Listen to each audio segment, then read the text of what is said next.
যে বন্ধের সারের মধ্যে তো বলা হয়েছে তবেই সচরাচর যা হয়, তার সাথে কোনো বিয়ে বা সমাজে উৎসবের বহনকারী কোনো গাড়ি বা মৃতদের সৎকারের জন্য বহনকারী এরকম গাড়ি এগুলোও এই আওতার বাইরে থাকবে।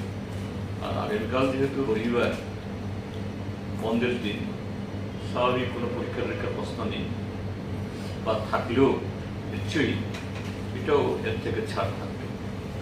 আর আমরা যেহেতু একটা নৃশংস নারকীয় হত্যাকাণ্ড এবং এটা গণতন্ত্র হত্যার অঙ্গ হিসাবে এই ব্যক্তি হত্যা, কাজে সেই জায়গায় ত্রিপুরাজ্যের নাগরিকদের বিবেকের কাছে, সমস্ত গণতান্ত্রিক শান্তিকামী মানুষের কাছে আমাদের আবেদন, আমরা কোথাও পিকেট করব না, কিন্তু এটা জনগণের প্রতিবাদ হোক।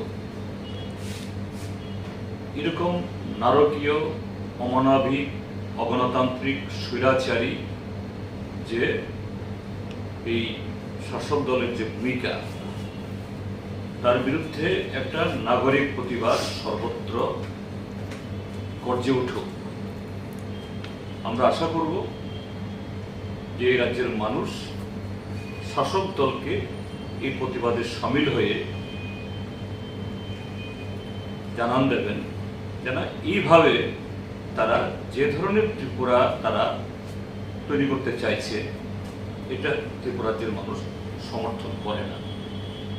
এবং আমরা সাথে সাথে যে বাদল শীলের পরিবার, তার একমাত্র কন্যা এবং স্ত্রী আছেন, তাদের প্রতিও আমাদের সমবেদনা জ্ঞাপন করছি, বাদল শীলের প্রতি শ্রদ্ধা জ্ঞাপনের সহজ।